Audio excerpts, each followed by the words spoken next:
Hey guys, welcome back to Bug of the Month, where we'll be doing the tying portion for our Bug of the Month for the month of September, which is our crane fly. We're going to be tying a crane fly larva today. This is one of my patterns I came up with a while back, and it's been fishing really good, really all throughout the summer for us. Turned it on to a couple of the other guides here, and the name has been thrown around the Philly cheese crane, so that's what we're just going to call it. We're going to jump right into it. For a hook here, I have a size 6 Tiemco 200R and a 4mm black nickel tungsten bead. For a thread, I just have some 140 denier in dark brown. Thread color, really not critical. Most of it's going to get covered up. So this is a slotted tungsten bead. Even though it's not on a jig hook, this will still assist it in riding hook point up. And so I'm going to try to orient that bead to seat in the correct position by just building a big thread dam behind it here.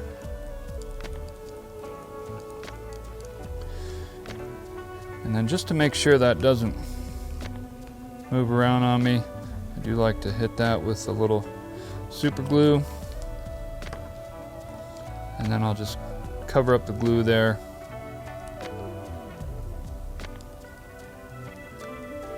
And that'll really lock that bead into place and keep it from moving around. We're going to build a little underbody. I just have some medium chenille. Color does not matter. This all gets covered up. This is just to build some bulk on the fly. So I'm going to wrap this in. If you wanted this to be really heavy, you could do some lead wire underneath to build it up, but I'm just going to use chenille. It's what I do the most. And then I'm just going to palmer this forward. Again, color doesn't matter. This is just to make it fatter. Crane fly have a really fat, plump, robust body to them. We'll secure that. And I'm going to bring my thread just wrapping right over that chenille to the back of the fly. And we'll tie in the other material.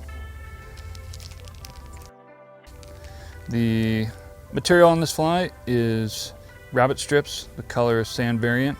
I do this in either natural, sand variant, gold variant, or even olive.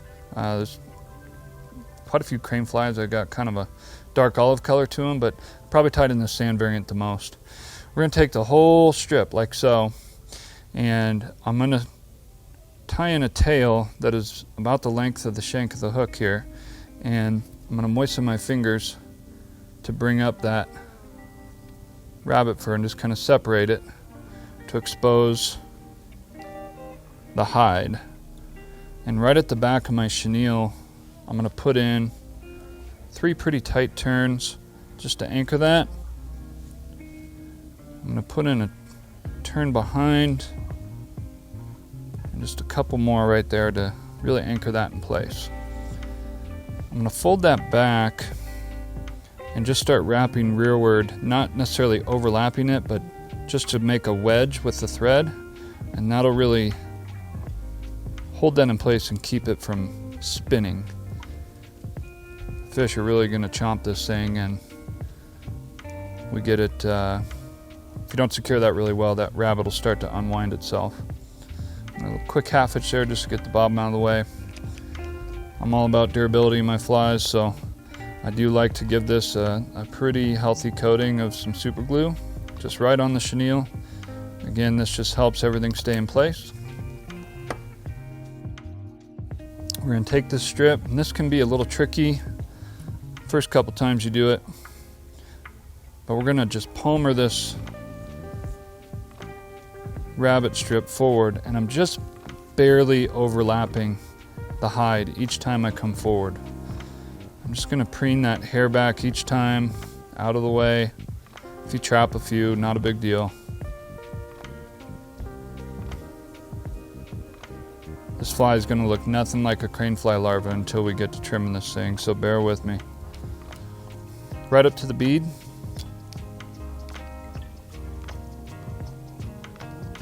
I'm going to come and just clear a little bit of that fur sneak in with a couple of turns and then trim that thing as flush as I can. You have a little tag in that hide sticking out, but some tight thread turns and you can really tuck that in behind the bead. Once that's all cleaned up, I'm just gonna whip finish.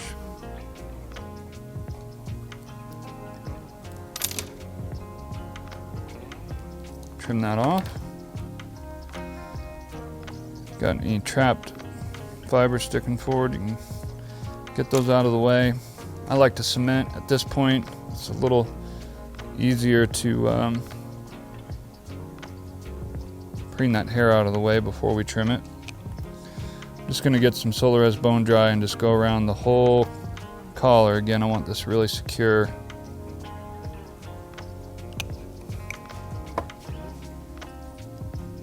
We'll cook that with our light. I like to give it a good nearly 10 seconds. Okay, so this is a little chaotic looking. This is where the magic happens. We're just gonna use a dubbing brush here to preen out all these fibers, make sure that none of them are trapped. And then I like to divide these where half come straight up and half come down. And I'm gonna come in with my scissors. I'm gonna give these a trim, maybe an 1/8 inch or so from the hide.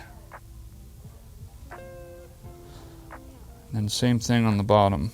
I want a little bit of that fur showing because when this gets wet, it's gonna be, kind of give it a gooey look. And then I'll just come through with my rotary,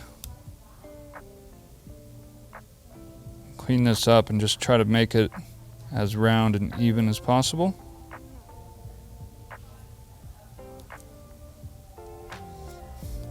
And then I'll come back here on the tail and give this a trim. This can be a little bit of a challenge.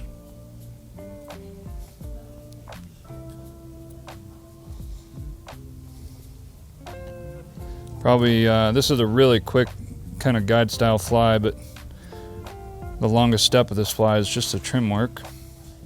Other than that, you can knock them out in a hurry. That looks pretty decent there. And then I do like to trim this tail to a tapered point.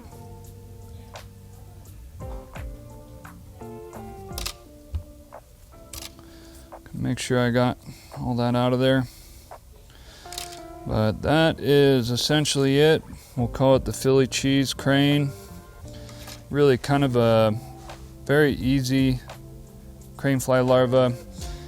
It's unique is that rabbit strip really builds a nice segmentation there, especially when this thing gets wet. Those overlapping turns on the hide give it some good segmentation, and then this tail on the end as that thing is working through the water is going to give it some good movement. Anytime there's a bump in flows, this thing is my absolute go-to. Fish it all over the state of Colorado, Wyoming, had a lot of success, and they eat it with authority. Really be ready when you tie this thing on because they absolutely smash that thing. So the Philly cheese crane, tie some up. So that concludes the fly time portion for Bug of the Month for September. Be sure to tune in next month for Bug of the Month, both on the water and fly tying as well. I appreciate you guys watching. Be sure to like the video and subscribe, and we'll see you next month.